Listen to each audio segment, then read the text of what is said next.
మొత్తం మీద real estate గత 2 నెలల నుంచి ఈ ఎలక్షన్ల హడావుడి, ఇన్వెస్టర్స్ కొందామా వద్దా వేచి చూచి దూరంలో చాలామంది ఉన్నారు. సో మొత్తం మీద రిజల్ట్ వచ్చాయి, గవర్నమెంట్ మారిపోయింది. సో నెక్స్ట్ అసలుకి ఎలా ఉండబోతుందని చెప్పి కూడా చాలామంది ఎక్కువ చర్చలు కూడా నడుస్తున్నాయి. అంటే ఇప్పుడు తీసుకోవచ్చా, రైట్ టైమా కాదా, లేదంటే రేపు పార్లమెంట్ ఎలక్షన్ కూడా అయిపోయిన తర్వాత ఇన్వెస్ట్ చేయాలని చెప్పి కూడా కొంత వేచి చూసి దూరంలో అయితే ఉన్నారు. సో మీ సలహా ఎలా ఉండబోతుంది? నెక్స్ట్ ఒక 5 months తర్వాత అసలు ఎలా ఉండబోతుంది రియల్ ఎస్టేట్ అంటే మీరేం చెప్తారు? ఇది అందరికీ కూడా ఇది చాలా ఉత్కంఠతగా ఉంది. ఎలా ఉండబోతుంది? ఇప్పుడు కాంగ్రెస్ గవర్నమెంట్ వచ్చింది కదా, మనం గతంలో కూడా చెప్పుకోవడం జరిగింది. ఒకవేళ గనక గవర్నమెంట్ మారితే ఆ గవర్నమెంట్కి మనం కొంత టైం ఇవ్వాలి అని. ఇప్పుడు కూడా అదే విషయం. ఎందుకంటే నిన్నగాక మన మినిస్ట్రీ వాళ్ళు డిక్లేర్ చేశారు. అండ్ మనకు కూడా చూస్తున్న ఇప్పుడు కాంగ్రెస్ గవర్నమెంట్లో కూడా మంచి వాళ్ళు. ఇప్పుడు కోమటిరెడ్డి వెంకటరెడ్డి గారు అంటే సీజన్డ్ కాంగ్రెస్ మ్యాన్. ఆయన ఇదివరకు గతంలో కూడా ఆయన మినిస్టర్గా చేశారు. మరి ఆయనకి ఇప్పుడు రోడ్స్ అండ్ బిల్డింగ్స్, ట్రాన్స్పోర్ట్ అది ఇచ్చారు.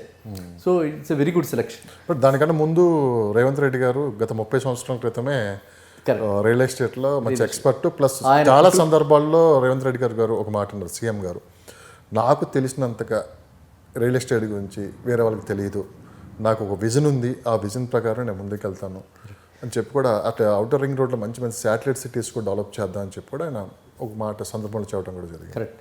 ఎందుకంటే ఆయన ఇదివరకు మిగతా వాళ్ళలా కాకుండా ఆయన కుటుంబమే నేపథ్యం, రియల్ ఎస్టేట్ నేపథ్యంలో ఆయన కుటుంబంలో చాలామంది ఉన్నారు కాబట్టి, గతంలో ఆయన చేసి ఉన్నారు కాబట్టి, ఆయన కోకాపేట దగ్గర ఇవాళ మనం ఇప్పుడు 300 కోట్లు ఇవన్నీ అనుకుంటున్న దగ్గర ఆయన ఎప్పుడో చేశారు. వైఎస్ఆర్ కాంగ్రెస్ గవర్నమెంట్ ముందరే చేశారు. కాబట్టి ఆయనకి అంటే ఫస్ట్ హ్యాండ్ ఎక్స్పీరియన్స్ ఉన్న వ్యక్తి, పూర్తి అవగాహన కలిగిన వ్యక్తి. కాబట్టి ఆయనకి సిటీని ఏ విధంగా డెవలప్ చేయాలి, సిటీని ఎలా ప్రణాళికాబద్ధంగా డెవలప్ చేయాలి అన్న దాంట్లో డెఫినెట్గా he will play a major role. కానీ మరి ఆయనకి కూడా ఇప్పుడు ఫస్ట్ ఎన్నెన్ని ఎక్కడెక్కడ ఉన్నాయి అన్నీ చూసుకోవాలి కదా. చీఫ్ మినిస్టర్ అంటే ఒక్క రియల్ ఎస్టేటే కాదు కాబట్టి మనం కొంత టైం ఇవ్వాలి. 3 to 6 months టైంలో డెఫినెట్గా ఏదైతే మనకి ప్రీవియస్ గవర్నమెంట్ జీవో 3 క్యాబినెట్ రద్దు చేశారు, క్యాబినెట్ రద్దు చేయడానికి రికమెండ్ చేశారు, ఎన్జిటి కమిటీ వేశారు, వాళ్ళు ఇంకా ఇవ్వలేదు. ఈ లోపల గవర్నమెంట్ చేంజ్ అయింది. కాబట్టి నా ఉద్దేశంలో లాజికల్గా ఇట్లాంటివన్నీ కూడా ఒక దీనికి తీసుకొస్తారు. ఏది జీవో 3 మీద మనకు క్లారిటీ వస్తుంది. అలా అదేవిధంగా రీజనల్ రింగ్ రోడ్ అయిపోతుందో అనుకుంటుంటే వాళ్ళు ఏదో స్టేట్ గవర్నమెంట్ని ఫండింగ్ చేయమన్నారు. స్టేట్ గవర్నమెంట్ దగ్గర ఫండ్స్ లేవన్నారు. కాబట్టి ఇప్పుడు ఆ ఫండ్స్ క్రియేట్ చేసి ఆ ఫండ్స్కి ఒక మొబిలైజేషన్కి ఎట్లా చేయాలి, ఆ డబ్బులు ఎలా మొబిలైజ్ చేసి, ఎందుకంటే మరి స్టేట్ గవర్నమెంట్ కూడా తన వద్దు మినిస్టర్ కోమటిరెడ్డి వెంకటరెడ్డి గారు కూడా దాని గురించి మొన్న రీసెంట్గా మాట్లాడటం కూడా జరిగింది. కంప్లీట్గా రీజనల్ రింగ్ రోడ్ కూడా మేము పూర్తి చేస్తాము, స్టేట్ గవర్నమెంట్ ఫండ్స్తోనే ముందుకు వెళ్తామని చెప్పి ఒక సందర్భంలో అన్నట్లు మనం చూసాం. సో అది కానీ కంప్లీట్ అయితే ఎలా ఉంటుంది? ఇప్పుడు ఎప్పుడైతే వాళ్ళు చెప్తారు మేము కూడా రెడీ అంటారు, సో అది ఒక నామమాత్రంగా, ఎందుకంటే వాళ్ళు యాక్సెప్ట్ చేసేసారు. Central government already regional ring రోడ్కి యాక్సెప్ట్ చేశారు. అవును. సో ఇక మిగిలింది ఏంటి? స్టేట్ గవర్నమెంట్ తన వంతు సంసిద్ధత, రెడీనెస్, ప్రిపేర్డ్నెస్. ఆ అమౌంట్ ఎంతైతే అడిగా 300 crores ఎంత ఉంటుంది అనుకుంటారు, 380 crores. అది కనుక వీళ్ళు రెడీ అయిపోతే మనకి రీజనల్ రింగ్ రోడ్డు డెఫినెట్గా స్టార్ట్ అవుతుంది. రీజనల్ రింగ్ రోడ్ స్టార్ట్ అయింది అనుకోండి, అప్పుడు సిటీ ఎక్స్పాండ్ అవుతుంది. ఎందుకంటే కంపిటీషను, ట్రాన్స్పోర్టు చాలా మనకి ఒక రకంగా సులభతరం అయిపోతుంది. కాబట్టి అందరూ ఇక్కడే ఉండాలి అంటే సిటీ లోపలే ఉండాలి అని ఈ కిక్కిరిసిన ట్రాఫిక్, ఎంత ట్రాఫిక్ ఉందండి, అరగంటలో వచ్చేది గంట పడుతుంది ఇప్పుడు. సో ఈ విధంగా ఉండకుండా విస్తరిస్తుంది అనమాట. విస్తరిస్తే ఆటోమేటిక్గా మనం ప్లాన్ చేసుకోవచ్చు. మన లైఫ్ రోడ్డు మీద కూడా మనం ప్లాన్ చేసుకోవాలి. ఇవాళ మెట్రో తప్పితే రోడ్డు మీద వెళ్తుంటే ఏ టైంకి మనం రీచ్ అవుతాం చెప్పగలరా? ఇక్కడి నుంచి జస్ట్ మనం ఏదో కావూరి హిల్స్కి కూడా 5 kilometers 3 kilometers ఉన్న కావూరి హిల్స్కి కూడా మనం చెప్పలేము 1/2 hour 45 minutes 1 hour అని ఈ పీక్ అవర్లో. సో అందువల్ల ఏంటంటే ఇది సిటీ విస్తరింపజేయడానికి best thing regional ring road. ఆ రీజనల్ రింగ్ రోడ్ ఎప్పుడైతే దాల్చుతుందో, ఎప్పుడైతే అది సాకారం అవుతుందో, డెఫినెట్గా మనమందరూ కూడా మైగ్రేట్ అవ్వడానికి, అటు డిస్టెంట్ ప్లేసెస్కి వెళ్ళడానికి అందరూ మెగ్గు చూపుతారు. ఎందుకంటే అప్పుడు టైం మనకి కన్స్ట్రెంట్ ఉంటుంది కదా, అందువల్ల అలా వెళ్తారనమాట. అంటే హైదరాబాద్ చుట్టుపక్కల కూడా ఏంటంటే వరల్డ్ క్లాస్ శాటిలైట్ సిటీలు డెవలప్ చేయాలని చెప్పి కూడా ఒక ఆలోచనతో అయితే ఈ ప్రభుత్వం ఉన్నట్టు కూడా కనపడుతుంది. సో అవిగైనా ఆలోచన ప్రతిరూపంగా వచ్చేస్తే ఎలా ఉంటుంది సార్? ఎస్, ఇది చాలా మంచి. ఎందుకంటే ఇది వరకు జీవో త్రిపుల గురించి చెప్పుకున్నప్పుడు మనం అనుకున్నాం గ్రీన్ కాలనీస్ వస్తాయి, ఎస్ అంటే ఆ వాటర్ బాడీస్ని ప్రిజర్వ్ చేశారు. అదేవిధంగా ఇప్పుడు రీజనల్ రింగ్ రోడ్ చుట్టూ వీళ్ళే, ఎందుకంటే మన వనరులు ఎక్కడి నుంచి చేకూర్చుకుంటుంది గవర్నమెంట్ ఏ గవర్నమెంట్ అయినా సరే వనరులు కావాలి, వనరులు లేకపోతే వాళ్ళు అభివృద్ధి చేయలేరు. అభివృద్ధి చేస్తేనే వనరులు సమకూరుతాయి, రెండు ఇంటర్లింక్డ్ అనమాట. సో కాబట్టి ఈ ఏదైతే ఇన్ఫ్రాస్ట్రక్చర్ అయితే గవర్నమెంట్ డెవలప్ చేసిందో ఇలాంటివి ప్రాజెక్ట్స్, హౌసింగ్ బోర్డు కాలనీస్ ఎన్నాళ్ళలో అయిపోయింది, హౌసింగ్ బోర్డు కాలనీ వేసి మిడిల్ క్లాస్ వాడికి హౌసింగ్ బోర్డు కాలనీస్ లేవు. సో ఇప్పుడు ఇవన్నీ ఎక్స్పెక్టెడ్. అది ఎలాంటి ప్లేసెస్ మనకి మోమిన్పేట, లేకపోతే మనకి వికారాబాదు, అక్కడైతే గవర్నమెంట్ ల్యాండ్స్ ఇంకా ఉన్నాయి, అక్కడ మనం ఎక్స్పెక్టెడ్ అనమాట. Even up to Tandur also. ఒకసారి శంకరపల్లి దాకా, లింగపల్లి నుంచి శంకరపల్లి దాకా మనం ఎంఎంటీఎస్ వెళ్ళింది అనుకోండి, శంకరపల్లి నుంచి తాండూరు అయితే 1 అవర్ కూడా ఉండదు. అది ఆల్రెడీ ప్రపోజల్ 100 ఫీట్ రోడ్ ఉంది. సో ప్రపోజల్ 100 ఫీట్ రోడ్ మీద తాండూరు వెళ్ళిపోవడానికి 1 అవర్ కూడా పట్టదు. వికారాబాద్ అయితే ½ an hour from Shankarpally.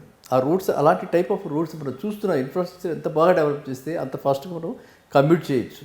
Vehicles కూడా అలాంటి టైప్ ఆఫ్ వెహికల్స్ వచ్చాయి కాబట్టి మీరు అన్నట్టుగా కాలనీస్ అన్ని డైరెక్షన్స్లో, బాంబే హైవే ఒకటే అక్కర్లా, అన్ని డైరెక్షన్స్లో రీజనల్ రింగ్ రోడ్డు చుట్టూ తిరుగుతుంది. కాబట్టి ఈ రీజనల్ రింగ్ రోడ్డుకి అటు ఇటు ఇరువైపులా కూడా ఇలాంటి కాలనీస్ మనం ఎక్స్పెక్ట్ చేయొచ్చు.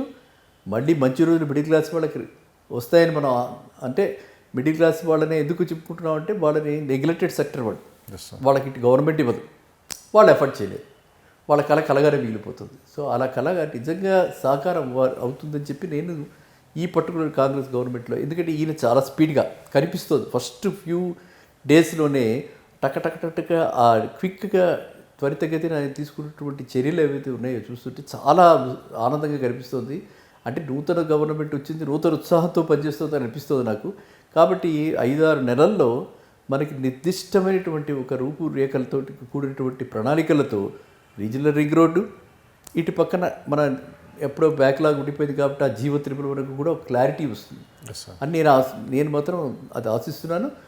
ఈ లోపల ఓకే అక్కడ ఏమన్నా గతంలో ఎవరైనా కొనేసేసుకుని ఉండి బడాబాబులు ఎవరైనా చేసేస్తుంటే, ఎక్యుమిలేట్ చేస్తుంటే అవి ఏమన్నా హ్యాండ్స్ మారి ఈ కొత్త గవర్నమెంట్ వచ్చింది కాబట్టి కొత్త చేతుల్లోకి వెళ్ళొచ్చు, వెళ్ళి అది కూడా రూపురేఖలు ఆ విధంగా జీవో త్రిపుల వరకు కూడా ఒక అది ఎత్తేయటమా క్యాన్సిల్ చేసేయటం, ఏ విధంగా క్యాన్సిల్ చేస్తారు, ఎట్లాంటి ప్రణాళికలతో వస్తుంది నిర్దిష్టంగా ఆ 6 monthsలో వస్తుంది అని నేను అనుకుంటున్నాను. మీరు బ్యాంకింగ్ రంగంలో ఉన్నారు, రిటైర్ అయ్యి ఉన్నారు, తర్వాత రియల్ ఎస్టేట్లో అడ్వైజర్గా చాలా మంచి సలహాలు సూచనలు కూడా ఇస్తూ ఉంటారు, చాలా ఇంటర్వ్యూస్లో కూడా మీరు మాట్లాడుతుంటారు.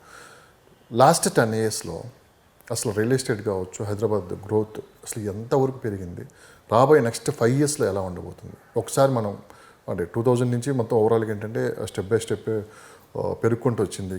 అన్ని విషయాలు రియల్ ఎస్టేట్ కావచ్చు, ఐటీ కావచ్చు, హైదరాబాద్ అన్నింటిలో పూర్తి డెవలప్మెంట్ అయితే అయిపోయింది. గత 10 సంవత్సరాలు గమనిస్తే రాబోయే 5 సంవత్సరాలు ఎలా ఉంటుందంటే మీరు? చాలా బాగుంది ఇది, ఎందుకంటే లాస్ట్ 30 years అంటున్నారు మీరు. 30 yearsలో 10 years అండి, 10 years ఇప్పటికే చాలా మంది అంటున్నారంటే హైదరాబాద్ రియల్ ఎస్టేట్ అనేది ఆటో పైలట్లోకి వెళ్ళిపోయింది, దీన్ని ఎవరు ఆపటానికి లేదు, అనవసరమైన రూమర్స్ ఎవరు నమ్మొద్దు అని చెప్పి కూడా చాలామంది ఇప్పటికే చెప్తూ ఉన్నారు.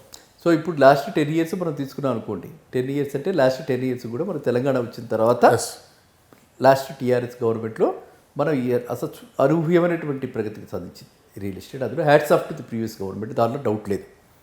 ఇక రాబోయే 5 yearsలో అంటారు, రాబోయే 5 yearsలో కూడా రేవంత్ రెడ్డి ఆయన క్లియర్గా చూపిస్తున్నాడు ఏంటి, I mean business, I mean what I promised, I will deliver what I promised.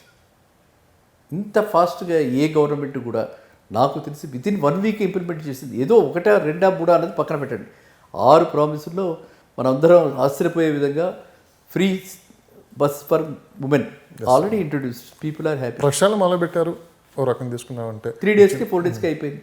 ఆ విధంగా ఇప్పుడు నేనేమనుకుంటున్నానంటే ఏదైతే బ్యాక్లాగ్స్ ఉన్నాయో, అంటే మనకి ఇది వరకట్లో గ్రూప్ 1 ఎగ్జామ్స్ క్యాన్సిల్ అయిపోవడం 2 సార్లు జరిగింది కదా, ఇంకా అది భవిష్యత్తులో నా ఉద్దేశం సమీప భవిష్యత్తులో ఇలాంటివన్నీ కూడా ఉపాధి కల్పన, ఆ తర్వాత ఉపాధి కల్పనతోటి మీరు చెప్పినట్టుగా రియల్ ఎస్టేట్ రంగంలో ఒక రేఖలతోటి సిటీ అంతా, సిటీ ఏమైపోయింది ఇప్పుడు లాప్ సైడెడ్ గ్రోత్, ప్రతి వాళ్ళు ఎవరిని అడిగినా సరే వెస్ట్ వెస్ట్ వెస్ట్, అలా కాకుండా నేను పర్సనల్గా నేనే ఫీల్ అవుతాను నా ప్రశ్న అదే, నెక్స్ట్ ప్రశ్న మీరు.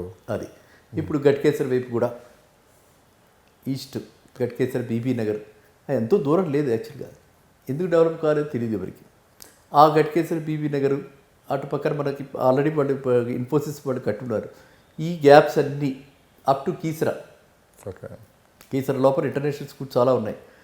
ఫ్రమ్ ఉప్పల్ ఇది main hub now for metro కానీ ఫర్ సిటీ కానీ. ఉప్పల్ అయితే మెయిన్ టచింగ్ పాయింట్. అక్కడి నుంచి 15 కిలోమీటర్లు మినిమం, ఇఫ్ నాట్ మోర్, ఖచ్చితంగా చాలా ఫాస్ట్గా శరవేగంగా అభివృద్ధి చెందే అవకాశాలు ఉన్నాయి.